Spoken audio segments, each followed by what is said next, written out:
வணக்கம். ஜூன் 11ஆம் தேதி இன்னைக்கான முதல் பதிவு. பங்குச்சந்தையில் நடந்த சில விஷயங்களை விரைவாக பார்க்கலாம். முக்கியமான தகவல், நான் செபி ரெஜிஸ்டர்ட் அட்வைசர் கிடையாது. நம்ம சேனல்ல இருந்து எப்போதுமே ஸ்டாக் ரெக்கமெண்டேஷன்ஸ் கிடையாது. யூடியூப் சேனல் மட்டும் இல்லைங்க, மற்ற சோஷியல் மீடியா பிளாட்ஃபார்மான இன்ஸ்டாகிராம், வாட்ஸ்அப், டெலிகிராம்ல இருந்து கூட நாம ஸ்டாக் ரெக்கமெண்டேஷன்ஸ் வழங்குவதில்லை. மேலும் பணத்தை வாங்கிட்டு எந்த சேவையும் வழங்குவது இல்லை. பல போலியான குரூப் இயங்கிட்டு இருக்கு. தயவு செய்து ஜாகிரதையாக இருங்க. இந்த வீடியோவில் காட்டக்கூடிய அனைத்து கம்பெனிகளும் வெறும் இன்ஃபர்மேஷனல் பர்பஸ்க்காக மட்டுமே முதலீடு செய்யுங்கன்னு சொல்கிற வீடியோ கிடையாது. எந்த ஒரு முதலீட்லையும் ரிஸ்க் இருக்கும். ரிஸ்க் புரியாமல் இன்வெஸ்ட் செய்யாதீங்க. ரிஸ்க் புரியலனா தயவு செய்து இன்வெஸ்ட்மெண்ட்டை தவிர்த்துருங்க. நம்ம ருபி டிரைவர் சேனலை ஆதரிக்கிற அனைத்து நல்ல உள்ளங்களுக்கும் நன்றி. நேற்று ஜூன் 10ஆம் தேதி நிஃப்டி ஃப்ளாட்டாக க்ளோஸ் ஆயிருக்கு. 23,200 பக்கத்தில் க்ளோஸ் ஆயிருக்கு நிஃப்டி 50. ஃபாரின் இன்ஸ்டிடியூஷனல் இன்வெஸ்டர்ஸ் 14,000 கோடி ரூபாய்க்கு வாங்கி இருந்திருக்கிறாங்க. 16,200 கோடி ரூபாய்க்கு விற்பனை செய்திருந்திருக்கிறாங்க. நெட் செல்லர்ஸாக தொடர்றாங்க 2,100 கோடி ரூபாய்க்கு. டொமஸ்டிக் இன்ஸ்டிடியூஷனல் இன்வெஸ்டர்ஸ் 17,400 கோடி ரூபாய்க்கு வாங்கியிருக்கிறாங்க. 14,300 கோடி ரூபாய்க்கு விற்பனை செய்திருக்கிறாங்க. அவங்க நெட் பையர்ஸாக தொடர்றாங்க 3,100 கோடி ரூபாய்க்கு. அமெரிக்கா ஈரான் போர் குறித்தான ஒரு அப்டேட். அமெரிக்க அதிபர் டொனால்ட் ட்ரம்ப் எச்சரிக்கை விடுத்திருக்கிறாரு ஈரானுக்கு. ஒரு டீலை எட்டுவதற்கு ரொம்ப நாட்கள் எடுத்துக்கிறீங்க, ரொம்ப கால அவகாசம் எடுத்துக்கிறீங்க, இதற்கான விலையை நீங்கள் கொடுக்க வேண்டியது இருக்கும்னு மிரட்டல் விட்டுருக்கிறாரு. தகவல் நமக்கு கிடைத்தது NDTV-லிருந்து. இதற்கு பிறகு ஆயில் விலை மறுபடியும் அதிகரிக்க ஆரம்பிச்சிருக்குன்னு அந்த செய்தியில் சொல்லியிருக்கிறாங்க. அமெரிக்காவுடைய இன்ஃப்ளேஷன் டேட்டா வெளியாகி இருக்கு. 3 ஆண்டுகளில் இல்லாத அளவுக்கு ஹையாக இருக்குது. 4.2% மே மாதத்தில். 2023 பார்க்கும்போது அதிகமான இன்ஃப்ளேஷன் இந்த மே மாதத்தில் தான்ற தகவல் NDTV ப்ராஃபிட்டில் கொடுத்துருக்குறாங்க. முக்கிய காரணம் ஈரான் மீது நடந்த போர் தான். அதற்கு பிறகு எனர்ஜி விலை எல்லாமே அதிகரிக்க ஆரம்பிச்சிருக்கு. டெக்ஸ்டைல் செக்டருக்கான ப்ரொடக்ஷன் லிங்க்ட் இன்சென்டிவ் ஸ்கீம் 3.0ல 22 புது நிறுவனங்களுக்கு அரசு அனுமதி வழங்கியிருக்கிறாங்க. ஏற்கனவே சில நிறுவனங்களுக்கு அனுமதி வழங்கியிருந்தாங்க. இப்போ கூடுதலாக 22. ஸோ ஒட்டுமொத்தமாக 96 நிறுவனங்களுக்கு அனுமதி வழங்கியிருக்கிறாங்க. இது வழியாக 13,000 கோடி ரூபாய் முதலீடு இந்தியாவுக்கு வரும்ன்ற எதிர்பார்ப்புன்னு NDTV ப்ராஃபிட்டில் தகவல் கொடுத்துருக்குறாங்க. சில தினங்களுக்கு முன்னாடி நம்ம ஒரு செய்தி பார்த்துருந்தோங்க. அமெரிக்கா இந்தியா மீது புது வரி கொண்டு வர இருக்கிறாங்க. குறிப்பாக ஃபோர்ஸ்ட் லேபர்ன்ற பேரில் ஸ்டீல் டெக்ஸ்டைல் செக்டர்ஸில் இந்தியா நிறைய ப்ராடக்ட்ஸ் கொண்டு வந்துட்டு இருக்கிறாங்க. அந்த குற்றச்சாட்டில் அவங்க புது வரி கொண்டு வருவதற்கான வாய்ப்புகள் இருக்குன்னு இந்தியா அந்த குற்றச்சாட்டை முழுமையாக மறுத்திருக்கிறாங்க. தகவல் நமக்கு கிடைத்தது NDTV-லிருந்து. ஜீ குறித்து நம்ம முன்னவே செய்தி பார்த்துருந்தோங்க. இந்தியாவில் FIFA world cup broadcasting rights அவங்க தான் ஜெயிச்சிருக்கிறாங்க. ஜூன் 11ஆம் தேதி FIFA வேர்ல்ட் கப் துவங்குதுங்க. அமெரிக்காவில் துவங்குது. ஸோ நம்ம ஜூன் 12ஆம் தேதி விடிய காலையில் ஆரம்பிக்குதுன்னு நினைக்கிறாங்க. அந்த டைம் இன்னொரு முறை சரி பார்க்க வேண்டும்.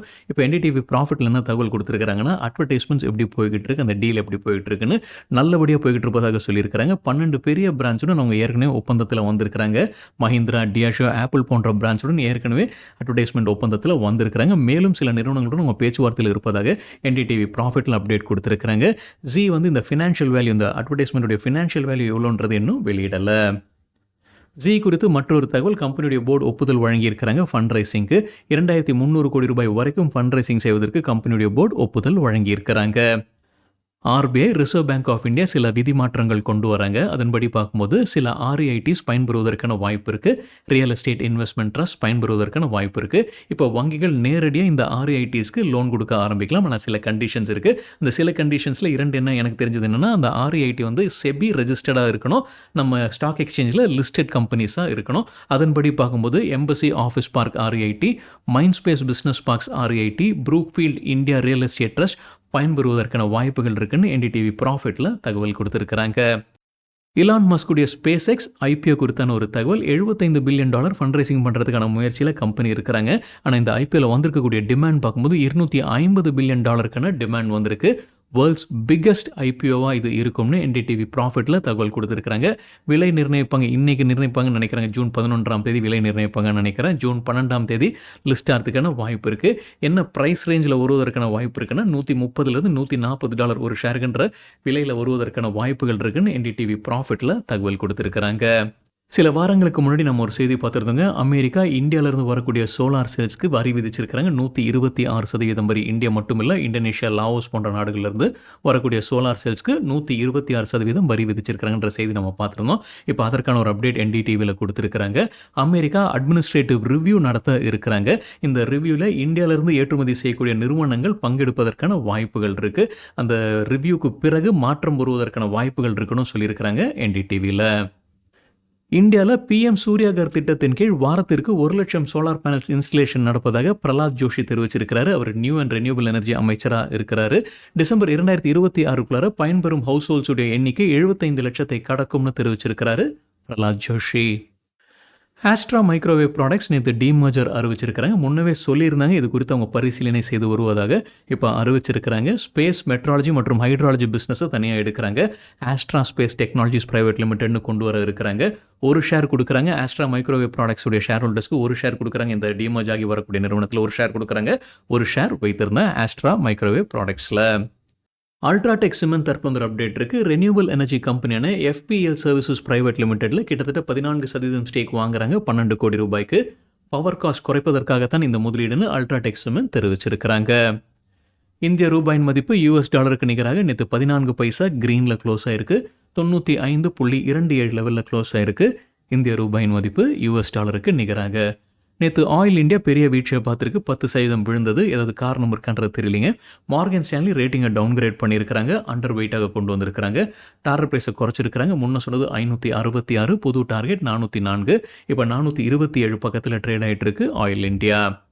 டாடா கன்சூமர் ப்ராடக்ட்ஸ் குறித்து NDTV ப்ராஃபிட்லேருந்து கிடைத்த ஒரு தகவல். அவங்களுடைய வளர்ச்சி நல்லா இருக்கும்னு என் சந்திரா தெரிவிச்சிருக்கிறாங்க. அவங்களுடைய தலைவர் என் சந்திரா அவங்களுடைய ஆனுவல் ஜெனரல் மீட்டிங்கில் பேசியிருக்கிறாரு. அதில் க்ரோத் பற்றி பேசியிருக்கிறாரு. வால்யூம் அதிகரிக்கும்ன்ற நம்பிக்கை.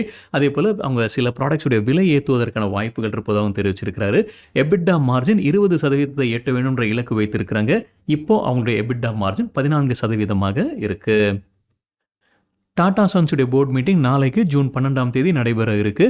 அப்ரைசல்ஸ் மற்றும் கம்பெனி அப்டேட்ஸ் தான் அஜெண்டாவில் இருப்பதாக CNBC TV18 தகவல் கொடுத்துருக்காங்க. முன்ன பார்த்த செய்தியில் என் சந்திராவுடைய பதவிக்காலம் நீட்டிப்பது குறித்து பேசுவாங்கன்னு நம்ம செய்தி பார்த்துருந்தோங்க. ஆனால் அது இப்போ அஜெண்டாவில் இல்லைன்னு CNBC TV18 அப்டேட் கொடுத்துருக்குறாங்க. ராஜேஷ் எக்ஸ்போர்ட்ஸ் நேற்று மறுபடியும் வீழ்ச்சியை பார்த்துருக்கு. 5% லோவர் சர்க்கியூட்டை எட்டியது. இப்போ தொடர்ச்சியாக 5வது நாள் நேற்று லோவர் சர்க்கியூட்டை எட்டியிருக்கு ராஜேஷ் எக்ஸ்போர்ட்ஸ். ராஜேஷ் எக்ஸ்போர்ட்ஸ் தற்போது அப்டேட் இருக்குது. தெரியாதவங்களுக்காக பின்னணி செபி விசாரணை நடத்தி வந்துட்டு இருக்காங்க. அவங்களுடைய ஃபினான்ஷியல் ஸ்டேட்மெண்ட்ஸில் மோசடி நடந்திருக்கின்ற குற்றச்சாட்டு 15.15 லட்சம் கோடி ரூபாய்க்கான அவங்க இன்ஃப்ளேட்டட் நம்பர்ஸாக இருந்திருக்கு அப்படின்றதான் குற்றச்சாட்டு. ராஜேஷ் எக்ஸ்போர்ட்ஸ் இப்போ என்ன சொல்லியிருக்காங்கன்னா செபியோடைய இன்ட்ரிம் ஆர்டர் வந்து அவங்களுடைய தலைவர் வந்து ஸ்டாக் மார்க்கெட்டில் டீல் பண்ணக்கூடாதுன்னு அவங்க விதிச்சிருக்கிறாங்க, தீர்ப்பு விதிச்சிருக்கிறாங்க. இன்ட்ரிம் ஆர்டராக இருக்குது. அதை அவங்க சேலஞ்ச் பண்ண போகிறது இல்லைன்னு ராஜேஷ் எக்ஸ்போர்ட்ஸ் தெரிவிச்சிருக்கிறாங்க. அடுத்த புது ஃபாரன்சிக் ஆடிட்டுக்கு முழு ஒத்துழைப்பு வழங்க உள்ளதாக ராஜேஷ் எக்ஸ்போர்ட்ஸ் தெரிவிச்சிருக்கிறாங்க. ஹிண்ட் ரெக்டிஃபயர்ஸ் தற்போது அப்டேட் இருக்குது. அவங்க பெயர் மாற்றம் செய்ய இருக்கிறாங்க. ஹிரெக்ட் லிமிடெட் அப்படின்ற பேர் மாற்றம் செய்ய இருக்கிறாங்க. அடுத்ததாக ஷேர் ஹோல்டர்ஸ் கிட்டேருந்து அப்ரூவல் பெறப்படும். மினிஸ்ட்ரி ஆஃப் கார்ப்பரேட் அஃபேர்ஸ் கிட்டேருந்தும் ஒப்புதல் பெறப்படும்னு சொல்லியிருக்கிறாங்க ஹிண்ட் ரெக்டிஃபயர்ஸ். மீஷோ குறித்து CNBC TV18 கிடைத்த ஒரு தகவல். ஃபிடலிட்டி இன்வெஸ்ட்மெண்ட்ஸ் 1.3% ஸ்டேக் விற்பனை செய்திருக்கிறாங்க. மீஷோவில் 988 கோடி ரூபாய்க்கான டிரான்சாக்ஷன் இது. வாஸ்கான் இன்ஜினியர்ஸ் தற்போது அப்டேட் இருக்குது. குவஹாட்டியிலேருந்து உங்களுக்கு ஒரு கான்ட்ராக்ட் கிடச்சிருக்கு. RBI quarters redevelopment project. இதோடைய மதிப்பு 347 கோடி ரூபாய். கிறிஸ்டல் இன்டகிரேட்டட் சர்வீசஸ் தற்போது அப்டேட் இருக்குது. நியூ டெல்லியில் அவங்களுக்கு ஒரு கான்ட்ராக்ட் கிடச்சிருக்கு. 24.38 கோடி ரூபாய்க்கான கான்ட்ராக்ட். யார்கிட்ட இருந்து? Office of resident commissioner Maharashtra Sadan கிட்ட இருந்து கிடைத்த கான்ட்ராக்ட் இது. லென்ஸ்கார்ட் குறித்து CNBC TV18 கிடைத்த ஒரு தகவல். இன்னைக்கு பிளாட்டினம் ஜாஸ்மின் ட்ரஸ்ட் ஷேர்ஸை விற்பனை செய்வதற்கான வாய்ப்புகள் இருக்குது. 2.3% ஸ்டேக் வரைக்கும் 1944 கோடி ரூபாய்க்கான ஃபண்ட் ரைசிங்காக இது இருக்கலாம். ஃப்ளோர் ப்ரைஸ் நிர்ணயித்திருப்பது 486 ரூபாய். அது நேற்று க்ளோசிங்லேருந்து ஒப்பிடும்போது 2.8% டிஸ்கவுண்ட்டில் இருக்குது.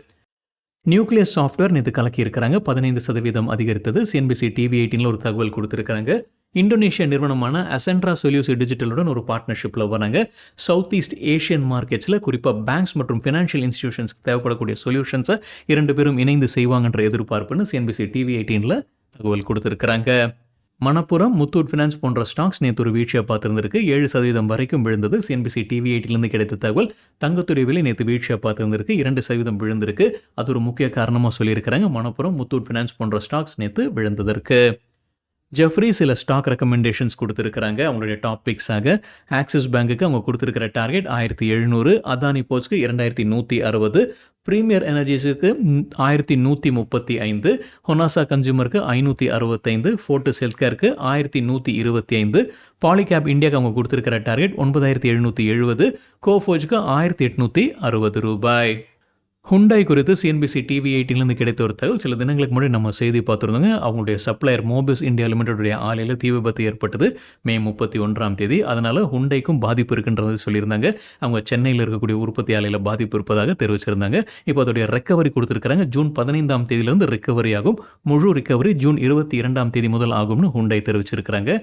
தகவல் நமக்கு கிடைத்தது சிஎன்பிசி டிவி 18லேருந்து. பிசிக்ஸ் வாலா நிறுவனத்திற்கு டேம் கேபிட்டல் கவரேஜ் இனிஷியேட் பண்ணியிருக்கிறாங்க. பை ரேட்டிங் கொடுக்குறாங்க.